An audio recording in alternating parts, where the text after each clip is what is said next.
If you're trying to build a business, it's not going well, but you made a penny, forward is still a pace. You're in the fight, anything you're doing, forward is still a pace. It doesn't have to be fast. In fact, I try to start fast and I always get passed by people that are consistent. Like running and races teach you consistency beats a great start.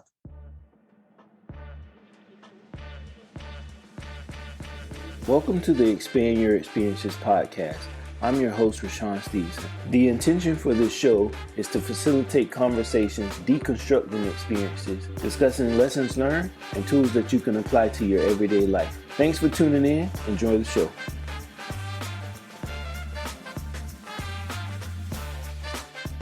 Super excited about today's guest. In fact, but when I started a podcast, I wrote down 15 names of people that I wanted to work towards having on the podcast. And Baylor was one of those people that was on the list to be a guest. And the reason why is because it's someone that I admire based on his humility. I admire based on everything that he does. And like I told him before we start recording, he's been an unofficial mentor of mine since we've met. So I really appreciate you taking the time to come on the show. My pleasure. I'm happy to be here. Like I say, your brother since was it a year or so ago now? Yeah. So let me ask you, Baylor. Like, for those who don't know, I'm not even gonna try to do like a bio because there's so many things, and we're gonna go over a lot. But you have, at the time of this recording, 709 podcast episodes, and what I like about your podcast is the fact that your awareness. In order for you to have so many podcasts and the content and what you talk about in Shark Theory, how did you develop that level of awareness? And now it's so embedded in your life. Like, where did that come from? Well, so, the funny thing was it used to be twice a week. And when COVID happened, I'll never forget, in a matter of 72 hours, so by trade, I speak for a living and write books. In a matter of 72 hours when COVID hit, I lost like 17 speaking engagements. I had a book that came out 2 weeks prior. I lost that entire tour. Everything went out the window for me. And so at that time, I was sitting there thinking like, man, I don't know how long this COVID thing is going to last. I know it's real because it just affected my bottom line. But I was like, you know what? However long this lasts, when they're telling us 2 weeks, a month, whatever. I was like, I don't want to be one of those people when I look back and had nothing to show for it. I said, I want to be involved in my life. So I decided to go to a daily format back then. And I was like, I'm going to find, even if there's nothing going on in the world, I'm going to find something to do. Right. And I wake up every morning, 4:45 in the morning to record that day's episode. So it's always fresh. And it allows me a chance every day to like be involved in my own life. So for me, it's not even about the podcast. It just was a discipline. I was like, you owe it to yourself to be present for yourself in your own life. How do you get the most out of I lived too many years, I think, on the 1 day spectrum, all these hopes and dreams of things I wanted to do one day. And then finally you realize like, life's right now. Like, I don't want to get to the point where I miss the good old days because I didn't realize they were the good old days. I want to be in them now. I was like, okay, these are one day going to be the good old days. I'm going to be a part of them right now. Yes. And I always tell my kids this: as the future doesn't exist, the past doesn't exist. The only right now exists. And in that right now moment, you're creating the past and the future at the same time. So it's the most important time that you have is right now. Absolutely. I mean, because, and I think, you put I'm not good at math, but I know if I put my best foot forward today, that's the best chance of a better tomorrow happening than just waiting. And then, as far as people say, you can't change the past, but you really kind of can. Like when there's certain events you can't change about the past, but, I had a very big ego in college, right? And I'm sure I still have some remnants of that, but when you live in your life and you try to be better, you get to a point when you get around people and like, they don't even believe that when they hear those things. So I tell people all the time, I was like, no, I'm trying to be better every day so that when people do look, I heard Baylor used to be like this or whatever, people are like, I don't buy it, And so I think that's to your point. Yes, the future and the past are indicative of what we do right now. So going back to ego in college, and and I know the Baylor of now, but I want to go back beyond that. Like, you often talk about your family. I mean, your brother and your sister a lot. Um, how was your upbringing? Because I feel like for you to be the type of man that you are now means I assume that you've had like a pretty good upbringing. So I just kind of want to know what are some of the things that, you know, your parents instilled in you guys when you were young. So we were either at the church or we were in sports. So all of my siblings and I all had college scholarships. But growing up, um, we expected to win, but it was because we expected to out prepare everybody else. Like my mom was always my coach in baseball, basketball, soccer, and so school gets out at 3:30. We go to the field, me and my siblings and I. We practice for 2 hours before the regular practice started. So we expect to win, but it's a belief based on you're going to outwork everybody. And then in school, my mom would not allow us to bring home less than a 92 because she thought that was too close to a B. Mm-hmm. So, but really what you think about it, it wasn't her like grounding. She's like, I knew you set a standard for yourself and I wasn't going to let you fall below that. And so growing up, that was just the thing. You just outwork everybody. And it's like an idea of excellence. It's not just about success. It's not just about you have to win, but you definitely have to prepare and you definitely have to get your all, and you're not going to quit anything. If you don't like it, you're going to finish the season. You're going to, whatever. But we just kind of instilled that. And it sounds so simple, but I think in life, the greatest things are those. And we're always looking for some crazy secret, and really is that simple. It's like, okay, I'm not afraid to outwork everybody. I'm not afraid to put in more hours than everybody. You got to have faith to do it. And, just don't let yourself fall below your own standards. And I think the problem with society right now is all the standards are so lax. It's not hard to win right now because everybody's looking for an easy way out, an easier way, a quick this, a life hack, a this. Just understand this is hard. Work hard.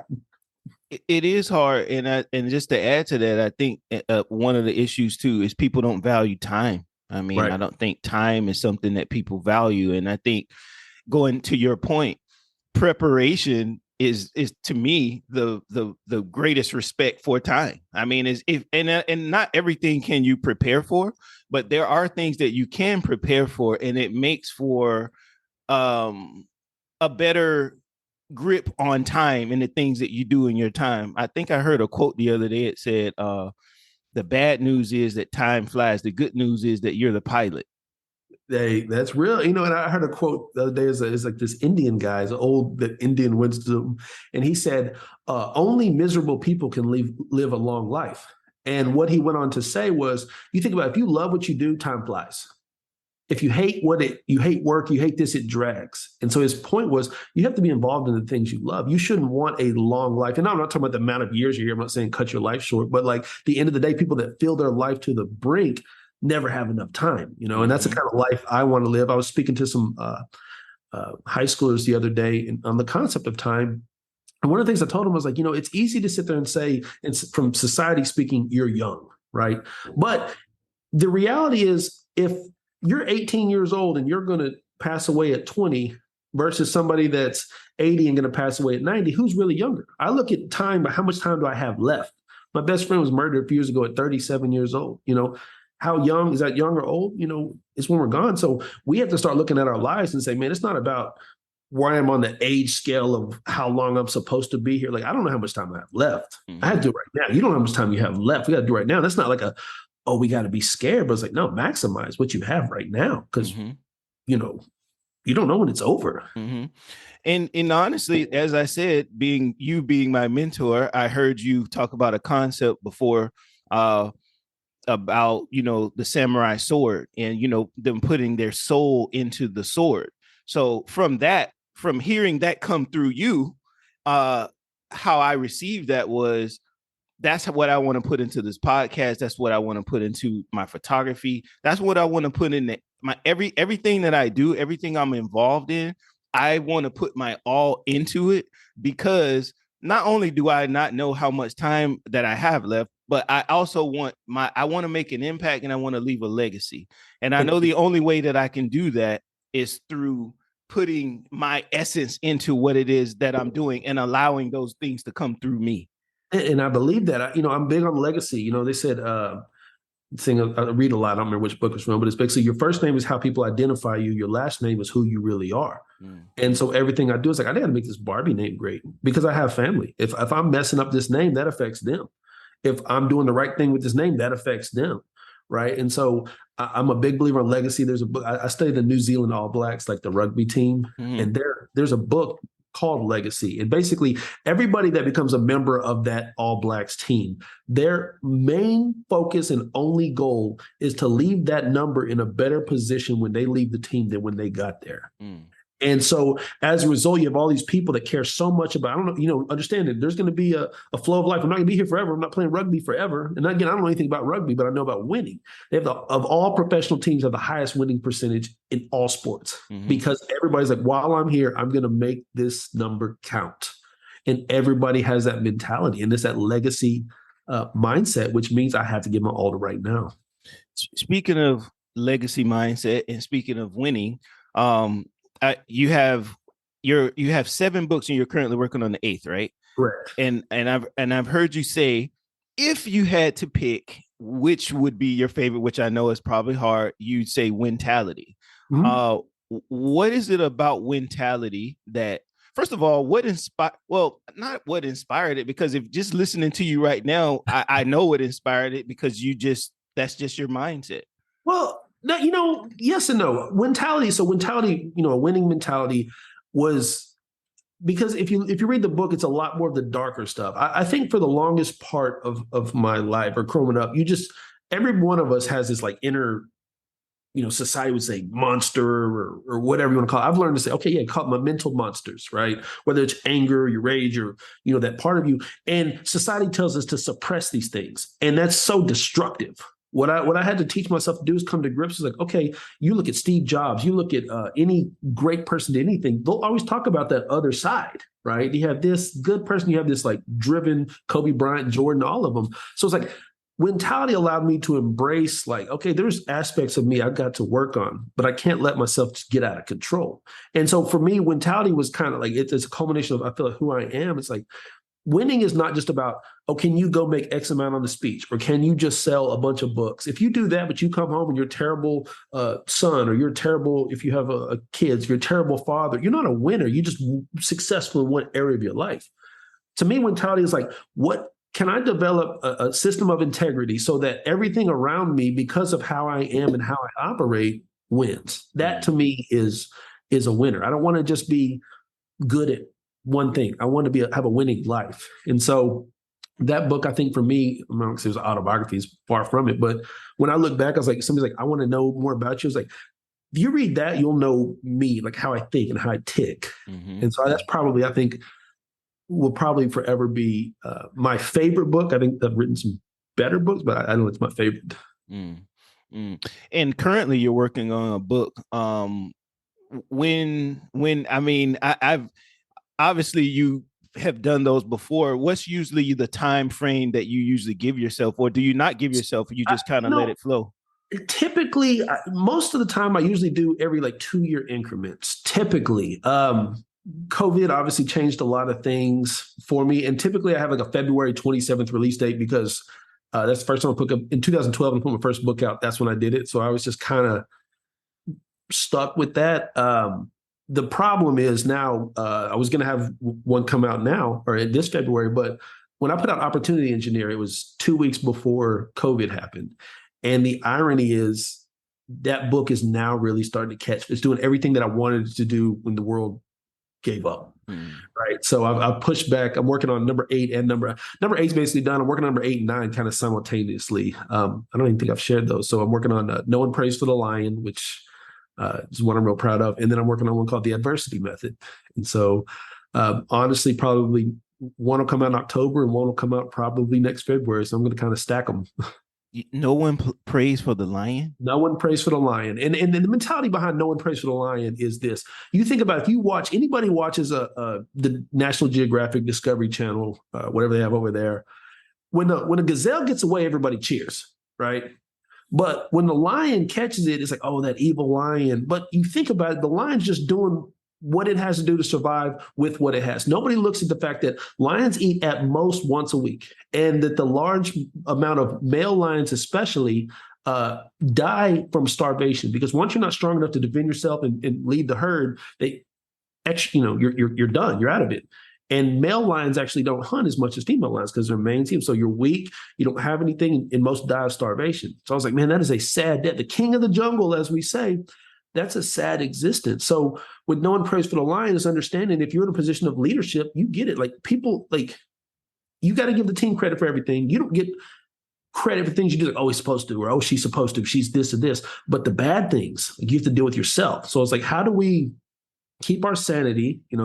How do we refuel ourselves? Because I think that's the hardest part of being in a position of leadership, is like, how do I fill my own tank while I'm filling everybody else's and continue to produce, right? And so that's kind of what I'm working on with knowing praise for the lions, just from understanding. And you probably get it, like, man, all day, every day, people need this from you, need this from you, need this from you. And then I'm like, hey, are you good? Like, you need anything? That doesn't get asked a lot, but not like a complaining way. It's just, that's just what it takes to be the lion. It's just part of the game. You're absolutely right. And I it's a couple of things from that I want to unpack, right? You're absolutely right. Like, I think you cannot pour from an empty cup, right? But I feel that it's my responsibility to keep my cup full. It's no one else's responsibility, right? Absolutely. No one. It's not your spouses. It's not your coworkers. It's not your mom. It's not your dad. It is yours. But in order to fully do that, you have to understand yourself and understand what it takes to maintain a full cup, whether that be rest, whether that be exercise, whether that be whatever it is. But it's up to you to keep that cup full, because you're often having to pour into other things, whether it be your business, whether it be your relationship, whether it be the people you're mentoring, whatever it is. Right. And I think you said a good point there. You have to know what your, limit is. So, some of us have better gas mileage than others, right? I think of everything in gas tanks. And I tell people, one of the things one of the concepts I'm really working on in the book is this idea of blackout dates. Like, blackout dates in airlines are like, on these dates, you cannot use your miles for any reason. You can't redeem your miles. Done. We have to establish that with ourselves. Like, we're always going to be the first person of our boss says, oh, I got to go to this meeting. You're going to be there. We schedule things. People schedule things for their kids, and they be there, but we don't give ourselves that time. Like, for me, it's like, okay, I know that I'm pretty good for the week, but I have to unwind. So typically on Friday after 11 a.m., I'm not working. I need Friday afternoon to myself to do the most mindless whatever, because that's what works for me. My gas mileage is about a week, and then I do think, like, for me, I like I'm a big Xbox. I think Friday I played Xbox from probably 11 a.m. till probably 4 a.m. on this morning, because it works for me, and so I think that, but to your point, it's on me to keep me full. It's nobody else's responsibility, but we have to kind of know our limits. Some people need a daily timeout for themselves. Some people, it might be an annual trip that they give to themselves. But I think we have to start understanding, like, we're humans. We have limits. Like, this whole idea of, oh, I'm Superman and Superwoman. Why? Why would you want to be that? I think the biggest part of my growth right now is understanding Clark Kent is perfectly fine. I don't have to be Superman for everybody, And so that's kind of my thing. It kind of goes back to your time. It's like, okay, I can't be everything to everybody because I don't have that much time. Got to give it to myself.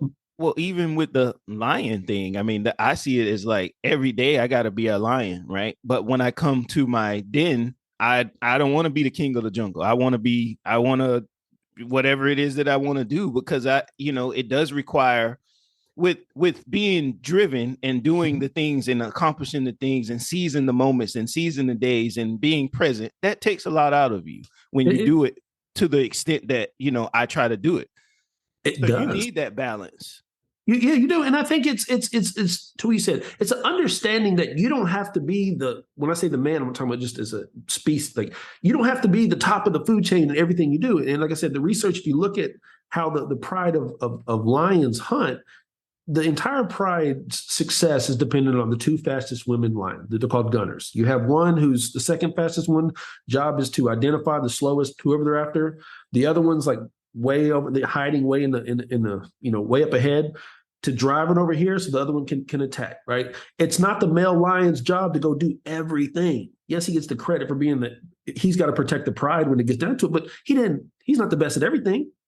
And I think if we can come to grips with the fact that not only are we not the best at everything, but we don't have to be, and people are not expecting us to be, life gets easier. Like it took me so long to realize like it's okay to just be like Baylor Barbee. I don't have to be like whatever superhero I thought I was. And for me, sadly, is an understanding that people don't care about you as much as you think. And that's not like a negative, people don't care. It's just like we place all this either self-importance or the self-destructive because nobody's going to understand whatever the thing I did. And people don't care that much. People are stressed. They got their own things going on. Like, so I'm just big on like, take these unnecessary burdens off. We don't have to have these capes on.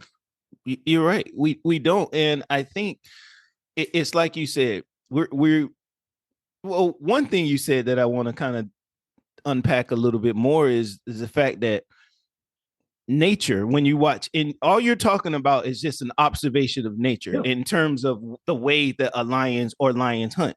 There are so many other things around you to observe in when you are present that you realize like, wait a minute, like it's just the flow of nature, right? And the more you understand that, then the more you understand yourself, and then you more easily create that level of balance within yourself in accordance to the way you observe nature move 100%. And not 100%. And I mean, most of my books, in fact, all of them have animal themes because I think you're right.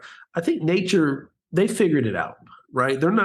Nature's not like, well, Fox News said this and CNN said this, so I'm going to believe this about. They just like, they understand one thing: I have to survive, right? And you understand, and they just kind of keep that going. I was like, man, that's a way to do it. It's an unbiased look of effective and efficient operations, and I'm big on like operational efficiency. So I think we can learn a lot from animals and nature, just in general, plants and things like that. So I think a lot of times we overdo things. Like one of my favorite quotes.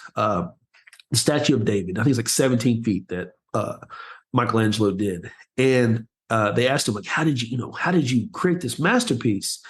And he said, well, it's simple. Like I saw David in the marble and I just chipped away until I set him free. And I think that's us. Like we always, and yes, I'm saying we should learn, but a lot of what I think, especially as adults, we have to do is unlearn a lot of what the conditioning and things that has been told that we have to be and have to do because it benefits somebody else, right? At our core, we know what we're supposed to do. We got to get out of our own way and unlearn a lot of stuff. Well, in fact, another thing that came through you that I've adopted for myself as my theme for the year, I always try to do a theme for the year, like something that is written on my mirror in the bathroom that I see every day that reminds myself, hey, stay grounded to this concept. It's addition by subtraction. That's awesome. My goal for the year is to root to what things can I take away that will add more to my life. And that's something that I heard come through you. I was gonna say ours are so similar. My exact theme that's written on all my thing is less but better. Like I'm actually trying to do less this year, but more quality of like, less clients but more quality clients, less deals but better deals, less friends but better relationships with my friends. And so that's I agree with. And I really think it's the only way to. It's kind of like this. I was on this panel a couple of years ago with the guy who was the senior vice president or something for Fortune magazine. And at the time he said something and I thought about it from a business standpoint, but I think it's true in life. He said, the only sustainable business model is to offer less and charge more. And I was thinking like, there's no way.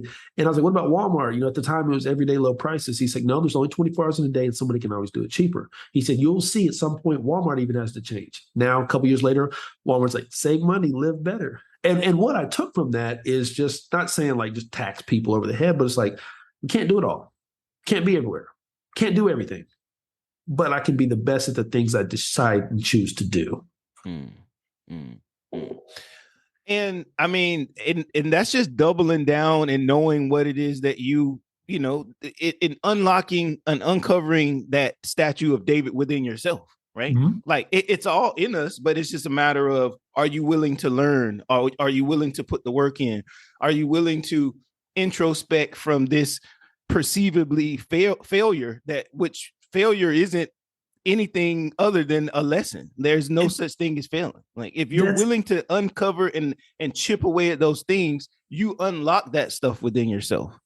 Right. And I, the concept of failure is just funny to me because I'll tell you a story. So a buddy of mine, his name's Doc Patton. He was a Olympic for the U.S. was an Olympic track guy in the 100 meter and then in the 100 meter relay. In fact, one year I think it's 2008 or 2012 Olympics when we were supposed to win. He was the one that part of the exchange that dropped the baton. But he was talking about the year he got fifth or something like that. Usain Bolt won it.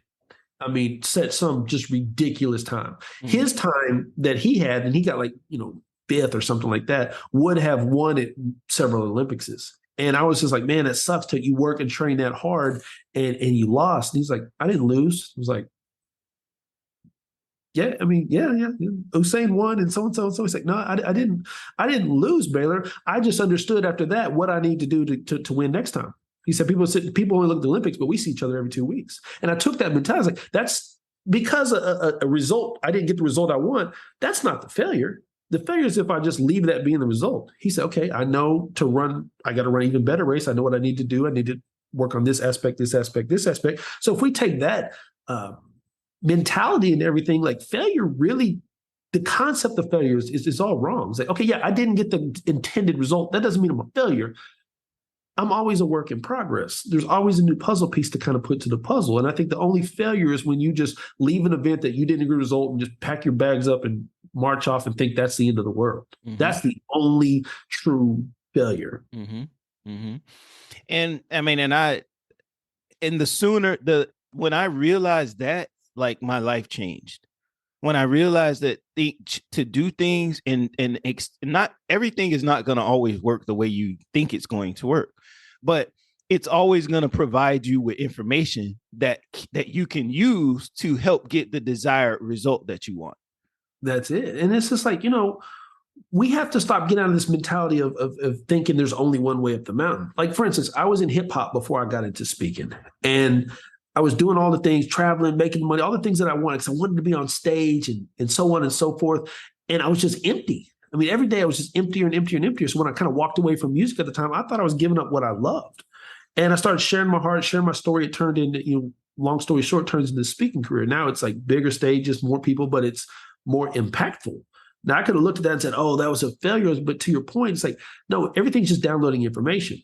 It's important to try a lot of different things. Most things are not going to work. That's statistics, but you don't have to have, the thing about life is not like, we're not Steph Curry in the NBA. I don't have to shoot 40% from the 3-point line. I don't have to hit 3 out of 10 pitches. I only literally like one hit, one thing works. Your whole life can change. And that's the beauty of the game of life, I think, is the score doesn't matter as long as you get one. That's it. That's all you need. So it's like taking that mentality is like, you're going to focus on all the times you struck out. Or you're going to focus if you hit the game winner in life, nobody talks about all the things that you messed up on. People don't talk about Elon Musk, how many times like rockets failed. They were on their final attempt. They had no more money. And SpaceX, it had to work this time.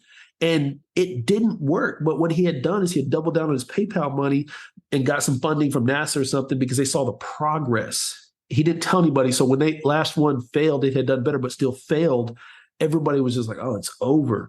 And they let them know, hey, we spun it. And now here they are. You don't see those failures. He didn't look at them that way. He just knew like, this rocket is going to take off. Mm-hmm. I don't care what this rocket's going to take off. And now they're supplying people and supplies and the rockets are reusable. So I think that's what you see with the greats is they're not looking at the concept of failure. It's just like, no, these are just plot points on a chart to success.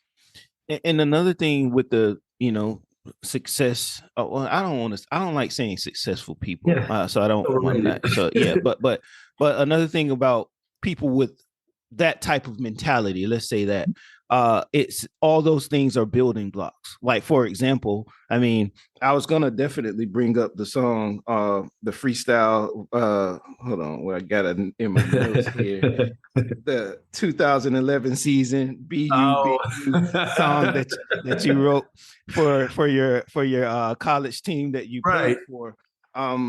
But I just as when I found that out about you, and I was like, wow, it's just building blocks. I mean, yeah, I mean, as a rapper, right? And then a public speaker, it's like it's not the same, but that's something in your toolbox that helped you be comfortable on the stage or comfortable expressing yourself. I don't think I would be the speaker. I'm not saying I'm meant to the top of speaking, but I'm better speaker than I would have been had I not rap. Because in hip hop, you have to learn what works with the crowd. It's not just knowing the lyrics to your song and having a hot song. It's like what you do. Crowd interaction between songs is more important than the songs that you perform. And so it taught me a lot, right? Breath control, being on stage for a long time, and so there were so many aspects. And I could say that about everything that I do in life. People are like, man, it's cool you put up 700 and something episodes for your podcast. And I'm looking at it, I was like, man, that's 709 opportunities I had to improve at my craft of speaking. Like, to me, this is for me. It's awesome that other people like it, but I'm trying to see what works and practice new cadences and breath controls and just different aspects of that. So I think, if you can help people while you're improving at whatever you're improving on, that's kind of a win-win situation. 100%. So the other day I was looking at my notebook. I got this notebook where I write, like I journal, I plan, I write down books I read. I got this notebook. It's just like all purpose. And the other day I found a $2 bill in it. I don't know where it came from. I don't know who put it there, if someone gave it to me or whatever, but talk to me about your $2 bill theory. Look, so for as long as I can remember, since I was a kid, I've had a $2 bill. And I think every entrepreneur, especially, but everybody in general should have a $2 bill. Here's why I had one. I came into college and my philosophy has always been, I don't have a plan B. Plan B is make sure plan A works, right? And a lot of times I didn't know what plan A was, but I was like, I just want to make it on my own. And you knew there was going to be some struggles. And, you hear the phrase all the time, well, I'm down to my last dollar. Well, I told myself, as long as I have a $2 bill, I will never be down to my last dollar. And I remember times when, broke was an understatement. Like, it wasn't even about like, well, are the lights going to get cut off? It's like, okay, I know the lights are going to get cut off on Friday, but I have till Monday to come up with the money so I don't have to pay the deposit again, right? And so I remember some of those times it would just be cold in Dallas and I'm just sitting there without lights and I'm looking at the $2 bill and I'm like, one day this isn't going to be an issue, but I'm never down to my last dollar. I'm never going to be down. So it's more of a mantra, more of a mentality of like, you always have what it takes. Right. You're never, like, you can say you're mentally exhausted. You can say you're depleted. You always have more than you think. Right. And so for me, it's just kind of a reminder, even in the most stressful times, like, Baylor, like you're not down to whatever. You're not down to your last sprint, not down to your last speaking deal. You're not down to your last client. You're not down to your last anything. As long as we remember that we always have something, we always have somebody. So it's always been kind of like a thing, but I go to it and I see it. It's in my wallet 100% of the time, all the time. Yeah. It was so crazy because I'm like, man, and I was like, you know what? It don't even matter why it's in here. It's in here, and it's in here for a reason. And when I heard you say that, I was like, well, wow. Now, it was in there before I knew that, but now that I know that, it's kind of now my mantra as well. It's good. I read, I used to, when I do entrepreneurship speaking at colleges, I'd give $2 bills to all the students. I ran into a girl probably 6 months ago, who I guess I spoke to 10 years ago or 8 years ago, something like that. And she's like, I still have my $2 bill. And so I was like, man, that's pretty cool. So you talked about, not being down to your last dollar and not, there's always a little bit more. You're a runner, you're a triathlete, and you run ultra marathons and so forth. Right. So let's talk about the mental capacity of why you're never like what, because when you're running, right, and you run 50 milers sometimes, right? Or maybe even more. But there maybe at mile 13, you're like, man, I got, a lot more miles to go. So like, how mentally do you prepare yourself to not be, because essentially you're like, I got to keep going. Right. So, and it's really, so I'll be do marathons and ultra marathons, not a fan of running. I am a firm believer that if you can get disciplined at things that you don't enjoy, how much better will you be at the things that you do? That's why I do the running. I also think that running exposes you as a person, right? It exposes your mental. I do it just for mental purposes. There always is that in a marathon, statistically, there's a point called mile 19. no matter how in shape you are, a marathon being 26.2 miles or 42 kilometers, wherever you're listening to this in the world, where your body just runs out of glycogen. So no matter how in shape you are, at mile 19, you're out of the juice that keeps you going. So from there, it's just a head in a heart race. And so I've always been fascinated with that. I was like, what am I made of when it gets real? We always have these plans and what we're going to do. And I'd say I journal all these great ideas. But when that reality of that adversity hits you, who are you? Right. And so for me, it's always about attacking that. Like I'm a big believer in attacking adversity. So many of us play defense in life. I think to win in 2023 and beyond, we have to start playing offense. We can't, I have this meeting with my boss and I'm afraid of it. No, I'm going into that. That boss got to meet with me. Oh, this problem client, I want to know this client's about to deal with me, right? And so it's for me, running is a parallel for life, and hitting that adversity point, that mile 19, that wall, whatever our proverbial wall is. And then just on the flip side of that, just going. I was talking to some group and this girl said, because I was like, I'm a slow runner. And she's like, forward is still the pace. And I love that. I was like, forward is still the pace. If you're trying to build a business, it's not going well, but you made a penny today, forward is still the pace. You're in the fight, anything you're doing, forward is still the pace. It doesn't have to be fast. In fact, I try to start fast and I always get passed by people that are consistent. Like running in races teach you consistency beats a great start. I would, going into 2023, I didn't want to start fast. I want to be able to end 2023 at the same speed that I started with, because I'm going to have better results than burning out in July, And so I think it's just that. It's just like, how do we keep moving forward? And I think a lot of times we just trip ourselves up because we think we have to be in our lives and our relationships. And people tell, well, so-and-so got engaged, so-and-so got married, so-and-so's having kids, so-and-so got this job, so-and-so got this promotion, so-and-so, who cares? Are you moving forward for your life in your situation with your circumstances? That's all that matters. Mm-hmm. So I think running is a parallel that teaches me about that. It's like, Baylor, move forward. Run as fast as you can when you can't. Walk as fast as you can when you can't. Crawl as fast as you can when you can't. Stop, drop, and roll. You can stop, drop, and roll, but just keep moving forward. And, on the flip side of that, I think sometimes you get to a position where you think of how much further you have to go. First time I ran a full marathon, I got to mile 16. I never ran anything close to that. And I look in the horizon, and it's like, that's where downtown Dallas was. And I was like, man, that's where the finish line is. And you almost stop, And I think so many of us do that. We forget we've done more than anybody ever thought we could do. We've done more than other people ever would have thought, or we thought we could do ourselves. But because we see how much further we have to go, a lot of times that's where we stop. And so what I tell myself is, man, I got to keep taking just one step. We got to look up to make sure we're going the right direction, but we have to focus on the step right here. That's all we can control at the end of the day. It's like, I can't run that other 10.2 miles right now, but I can run this step right now. In your business, in your life, in your relationship. Maybe you can't solve all your relationship problems right now, but you can go apologize to your partner right now. If you're in a spat, you can try to get a game. You can do something right now. In every situation, there's never been one situation in my life where there wasn't something I could do to move it forward in some capacity. Mm-hmm. Mm-hmm.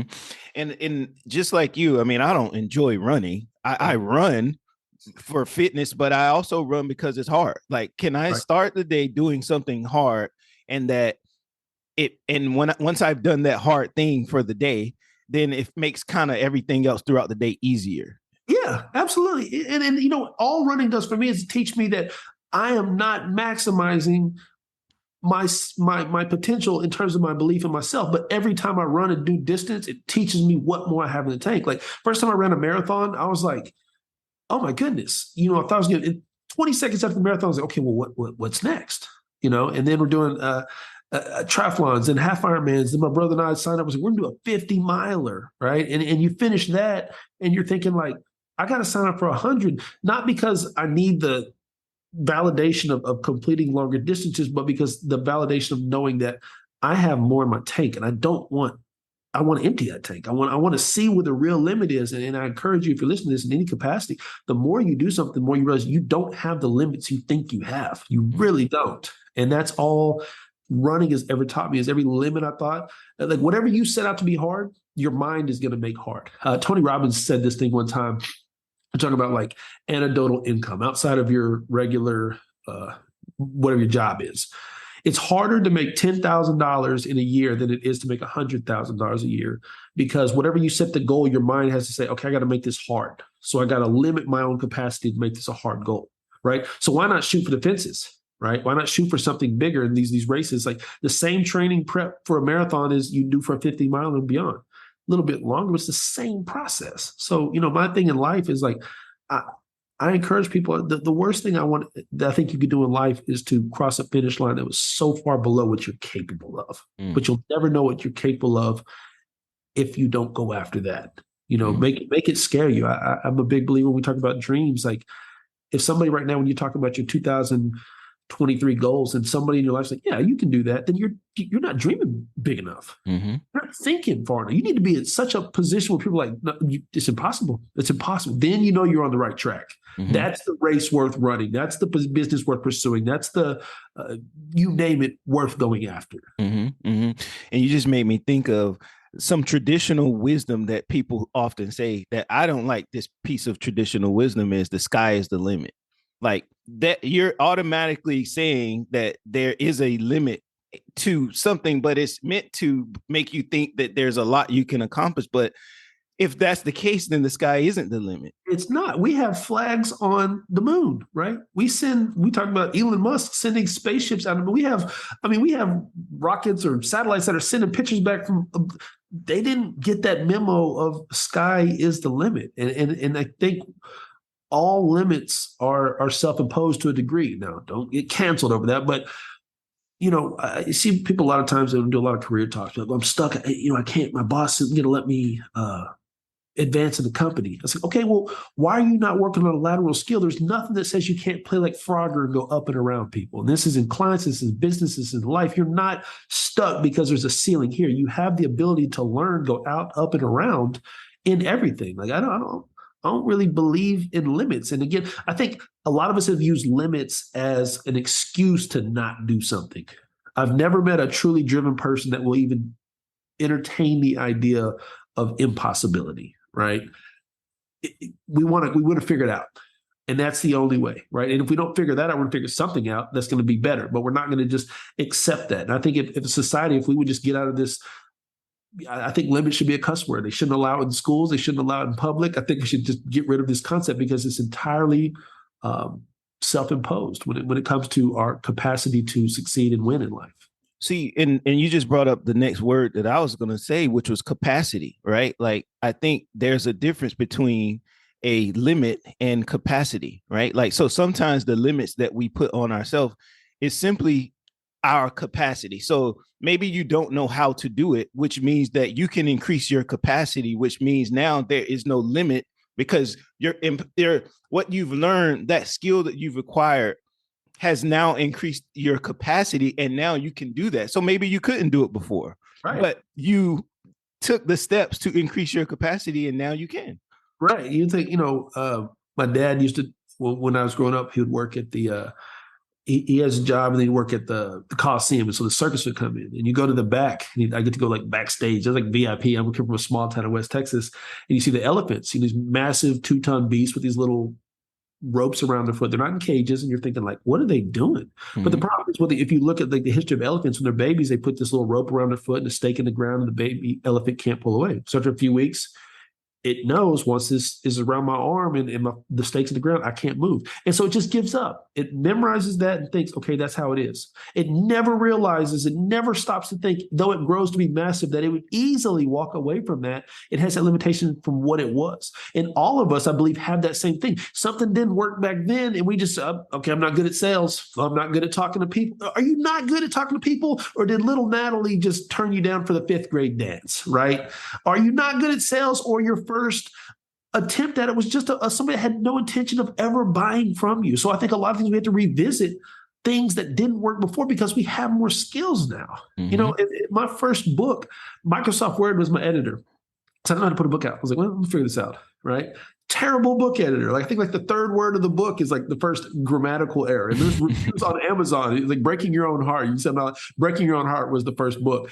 The bad reviews talk about the grammar. And I don't fix that because I don't want to be a person that if I say you can write your own book and do your own thing, you look back at the history of my stuff and it just looks flawless because that's not inspiring. I want to leave breadcrumbs, right? I want you to see the growth. I want you to see how the book pages feel now, right? What the structure and the formatting compared. I want to see growth, right? And so that comes from what we talked about is a capacity. At the time, I was limited in my knowledge, but not in my capacity to learn. And the more I decided to learn, and then I think as we continue to grow, people that are masters at their craft, there's a reason they call themselves students. You always learn more stuff.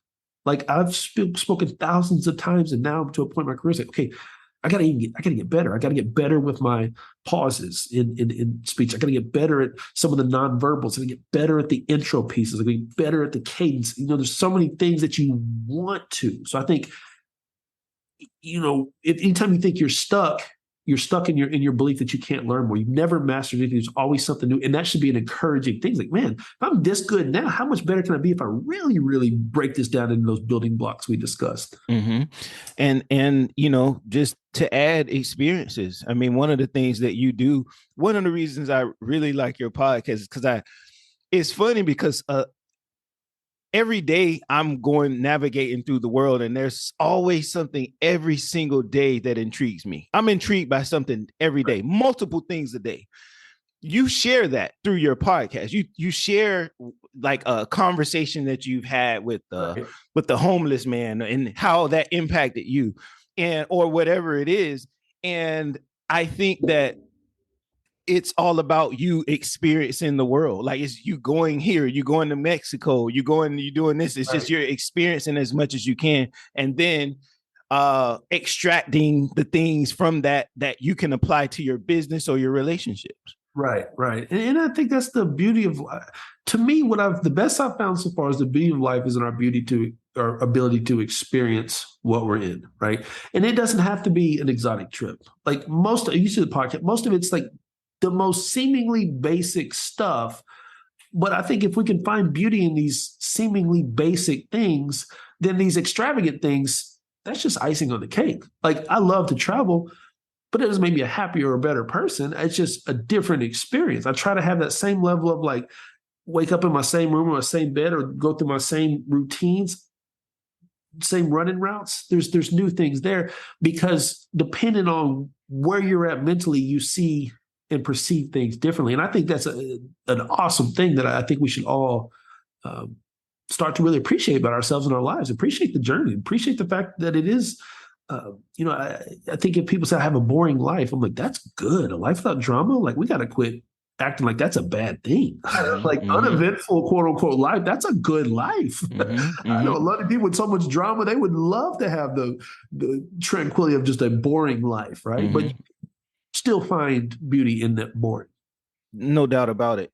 One of the things I definitely want to talk about, and I don't think this gets talked about enough, and maybe it's your humility. Maybe people don't ask you, but the nonprofit things that you do, the work that you do in terms of giving back to the community. I know every year you do a bike drive. I know that's a big deal to you. And I know that you don't really, you talk about it, but you do it, super humble. So I want this to be a place where you can talk about that and what that means to you and why you do it. I think this is honestly probably the first time I've been asked about the nonprofit in a show. I appreciate it. So we have a nonprofit called Dreams Really Exist. Now, I told you earlier, like my best friend was murdered, now 4 years ago. And his name was Andre Emmett. He was a professional basketball player. But we used to travel together, work out together, and we're always talking about this, especially kids in low socioeconomic areas don't have the same level of support. And as athletes, a lot of us, when you come at the back end of an athlete, you're kind of messed up because you only think you matter while you're performing, right? And so we're like, man, we wanted to change the climate of therapy, of counseling. We wanted to make that cool because, I fix people on the back end now kind of from my career. I was like, but what if we got to kids at a young age and said, man, counseling is cool. Like it's not this, we have to, I think, just as humans have to redefine what strength is. Strength is not, I'm going to keep it to myself and figure it out. Strength is saying, look, I am not okay. Like I need help. Like I'm struggling. That's, to me, strength is the ability to talk about it. So the whole goal of our nonprofit, Dreams Really Exist, was to help kids in low socioeconomic areas. We bring mental health programming, essentially, social emotional learning program into tier 1 schools. Dre was murdered. And so, it kind of hurt things for a little bit, but we started this bike drive. There's food drives, there's clothing drives, all sorts of cool things. So I was like, man, when I grew up, you knew where all the kids were because where all the bikes was outside. Mm-hmm. Right. And so I remember, I don't know, anybody doesn't remember their first like bicycle. So every year we do 300 to 400 brand new bicycles. We work with just different community partners and do an annual bike giveaway and just literally give bikes away. Now we've done 4 years of it. We give away 1,500 something bikes. And then we do have programs in schools with social emotional learning programs. We put kids through these programs to help them deal with their own anger issues, deal with how to talk to other people, how to navigate life. And when they complete our programs, we have like Nike gift cards we give them because we know that it's what matters internally, but kids still believe in the outside. So we have this program called Kicks and Cuts. So we get them brand new shoes and brand new haircuts because it does matter to kids. But, at the end of the day, we just want people to realize, like, don't keep it to yourself. Mental health issues, whatever, a lot of times arise from this false belief that we have to figure it out ourselves. And that's just fundamentally inaccurate. So we're trying to instill it at a young age that, hey, asking for help is the most strongest thing you can do. Mm-hmm. Mm-hmm. It is. And, and just giving people that outlet for that, and, a lot of times people perceive entrepreneurs or business owners as selfish, Right. and really behind the scenes, you got things like that going on, which is the most selfless thing that you can do. But those aren't the things that people really want to talk about. Those aren't the shiny things that those aren't the questions that people ask, because usually it's more about the, what can I get? What can I do? How can I stuff? Right. You're an entrepreneur, blah, blah, blah. Okay. Yeah, that's cool. All that's cool. But there's a circle and there's a polarity to everything. And usually Right. the stuff that really drives that force of your entrepreneurship is coming from a deeper place like that.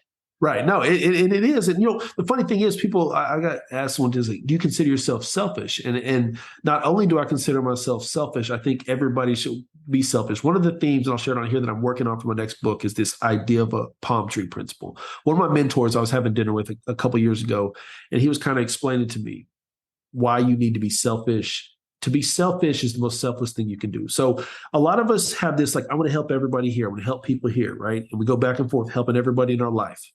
But you never go vertically because you're so burnt out from helping. Versus you think about a palm tree. A palm tree doesn't have branches here. It goes up as high as it can, as fast as it can, and then it spreads. And think of how much more shade it provides. And so I'm a big believer in we have to be selfish, aka with our time, with our energy, with our resources, because we have a mind to be the most selfless person.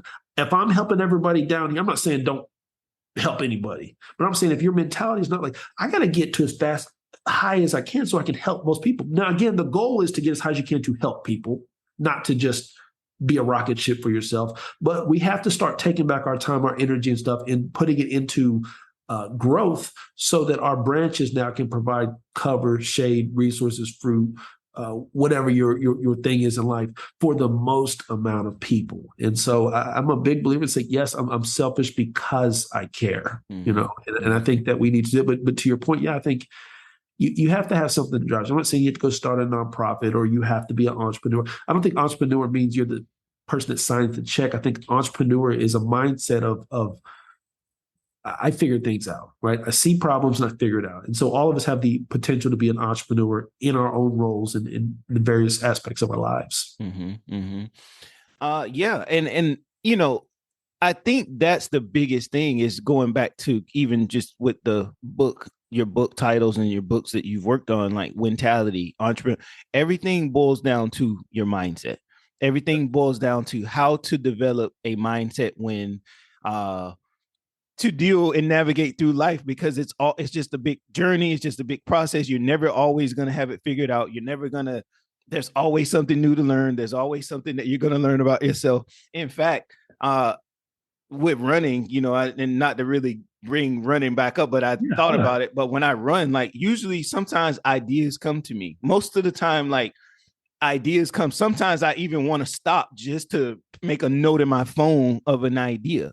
But I bring that up again only because it's just, we're talking about, it's a mindset. It's I don't like it, but I Right. do it because I know it gives me that type of insight, and it helps my mindset. It helps me win. It helps me mentally think about if a situation comes up throughout the day that's difficult.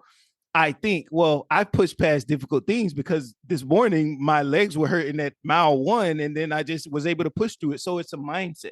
It is. And in running, and I think this is life, I always tell myself the first 20 minutes lie.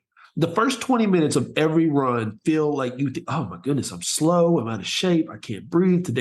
It's always that early adversity. And that's a lie. After that 20 minutes, you're like, oh yeah, I'm good now, right? And it's the same thing's true in everything. Well, I want to start a business. It's hard early. It's hard early in anything that's worthwhile, right? There's always that early obstacle. It's not to dissuade you from doing. It's to separate the people that just talk about wanting to do it from those that actually do. I like it. I love every big adversity block I face. I'm like, man, I'm so glad this is here, because this is going to be a barrier for the other people that are trying to do what I'm doing. They're going to stop here. I'm not stopping here, right? So I think the two things we have to reframe is our concept of mindset and our concept of purpose. What I mean by that is, keep in mind, I'm essentially in mindset development. But the problem with mindset is some people think it's this outward in type thing. I got to develop this and be this and act some kind of way. It's like, no. You have to work on a working recipe that works for you. And that doesn't have to be, like, I'm big on recipes. Like, whatever works in one area of your life will work in another area of your life. Like if you're somebody that gets up early, you're disciplined, you plan your meals right, you go to the gym at these strategic times, it's not, you're very fit, you can take that same discipline to a business, okay? It's the same thing here. I got to plan it out. I got to execute. I got to review. I'm big on looking at these recipes, not, oh, Elon Musk does this or so-and-so did this or I have to do. No, say, okay, what works for you? And I encourage you right now, if you're trying to figure out how to improve your mindset, look in your life right now at the thing that's working the best, whatever that is, your relationship, your hobby, your job. What made you good at that? Now look at the areas that you're not excelling in and say, okay, how can I apply these principles here? That's all mindset is. It's like, okay, this works for me. It doesn't have to be it works for everybody else. It works for you. And then this idea of purpose, I see so many people like, once I understand my purpose, then I'm going to, develop my mindset. Purpose, I don't believe is this big sun in the sky thing you got to chase. It might come that way, but it might not. But can you find purpose in what you're doing every day? I'm big on the word motive. Like, people think motive is this, oh, you have motives? Yes, I have motive for everything I do. Like, when I got on this with you today, I was like, no, I want to be able to have this most authentic conversation. My motive is for us to have the most authentic conversation, right? If you're with your spouse, your girlfriend, your boyfriend, you going on a date, can I make this person know that I care about them versus just, oh, we're going on the date, right? You go to your client meeting, or are you like, no, I'm going to let the person know, like, the solutions I can really bring, and they're going to feel understood, right? Having motive, you find those small little micro purposes and you look back. I'm a big believer. Purpose is something that other people define for you down the road. Like, oh yeah, well, this is what he did. I didn't set out to just speak or what. I was trying to attack every day to solve problems, right? And so I think if we take that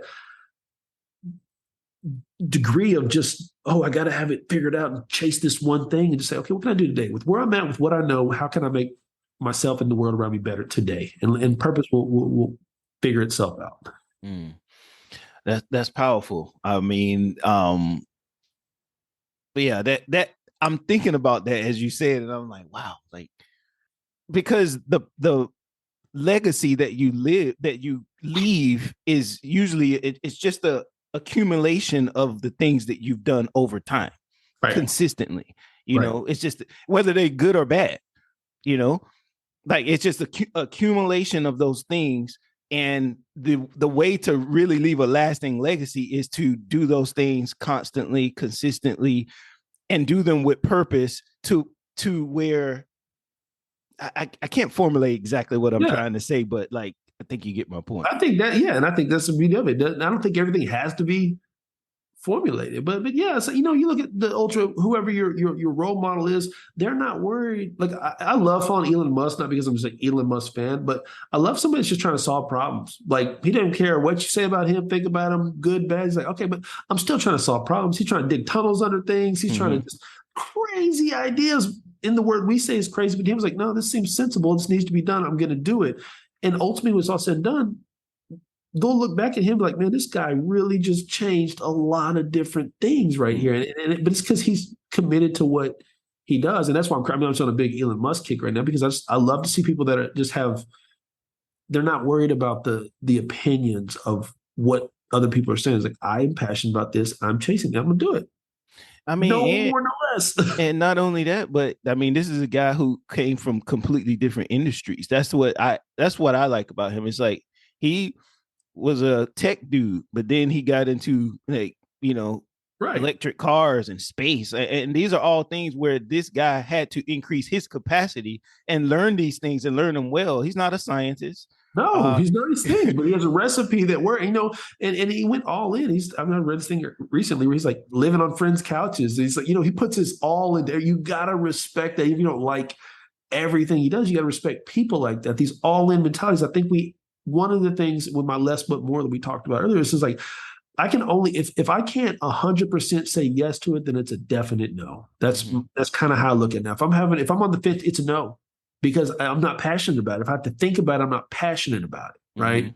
And so I think if we can start removing these, well, I don't want him to be mad at me, or I don't want to disappoint, or if it's not an absolute yes, then it's a definite no. And if it's absolute yes, you have to go full send. You have to go all in. I think it's the only way to live life, because that's the only thing you'll find joy. I've never found joy in half doing anything. I'm just out there, right? And so I think one of the things we have to start doing is figuring out, like, what can I give my all to? And just do those things. And you'll get a pushback. You're like, well, I got a job, this and that.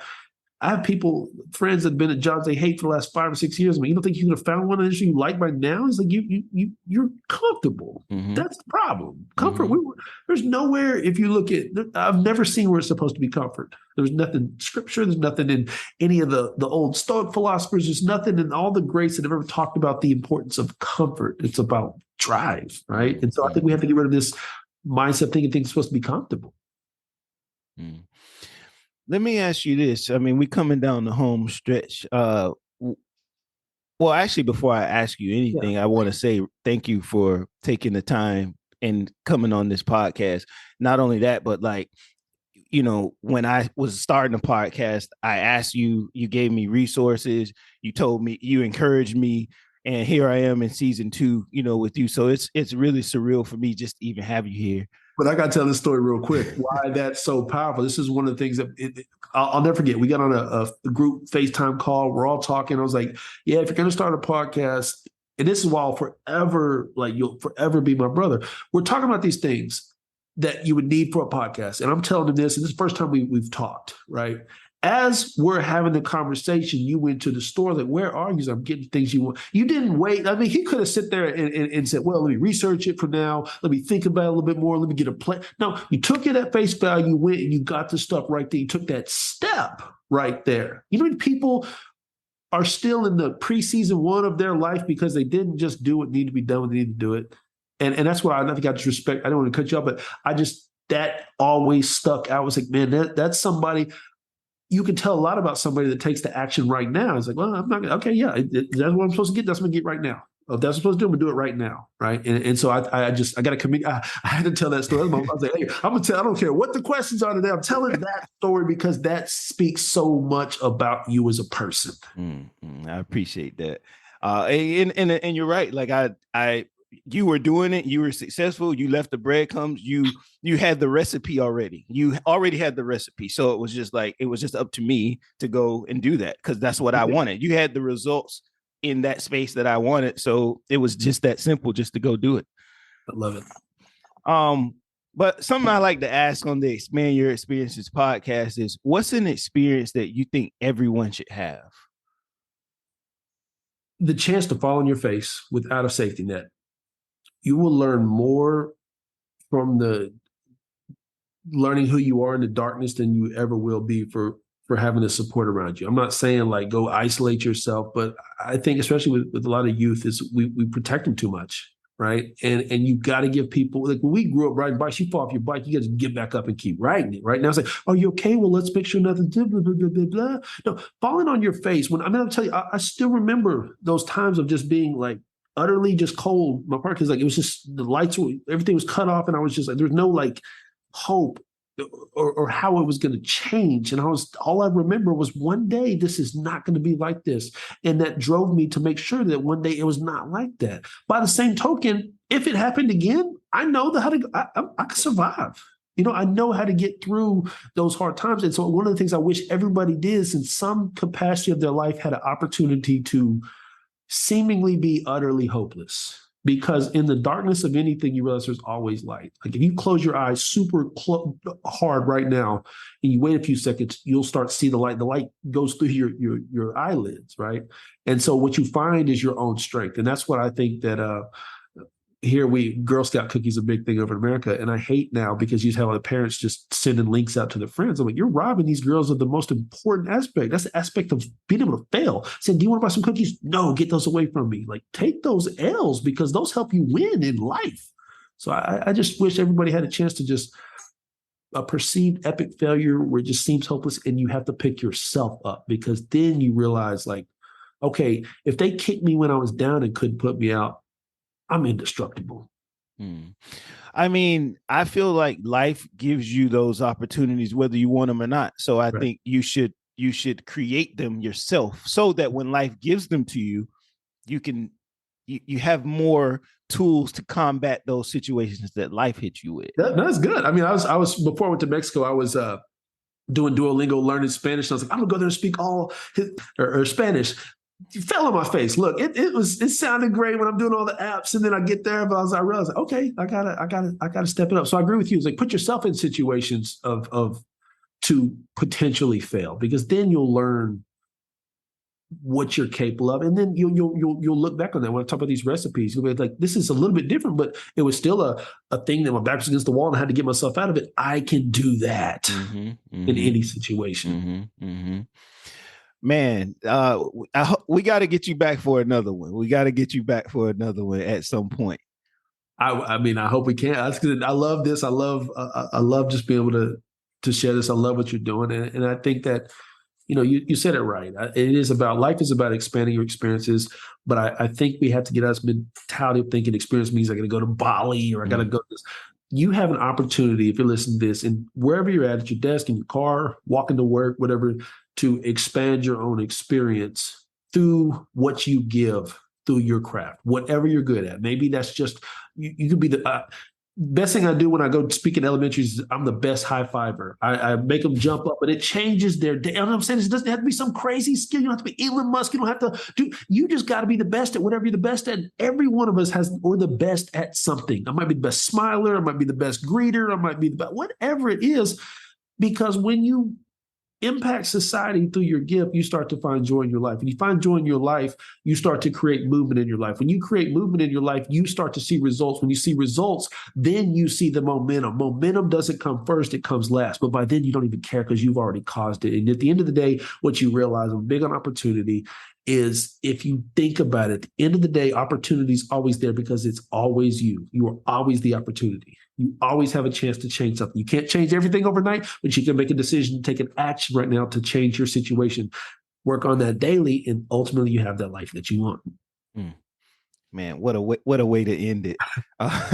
How can people find you? How can people connect with you, Baylor? So Shark Theory is my podcast. It's a 10-minute Monday through Friday every morning on all social or all podcast platforms. Baylor Barbee, Baylor Barbee on literally everything: Facebook, Instagram, LinkedIn, and then BaylorBarbee.com. And like I said, I'm here.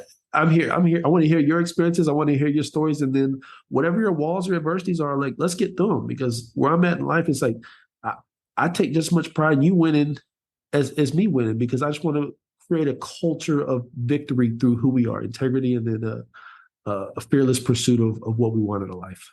I love it, Baylor. Beautiful. Thank you so much for coming on the show. And like he said, if you, it's something that really, it's the podcast. He has a podcast that I listen to every day. I mean, whatever that means, and not saying whatever, but I just think it's really that much value.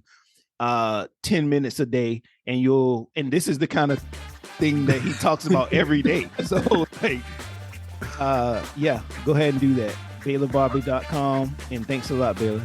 Hey, I appreciate you, brother.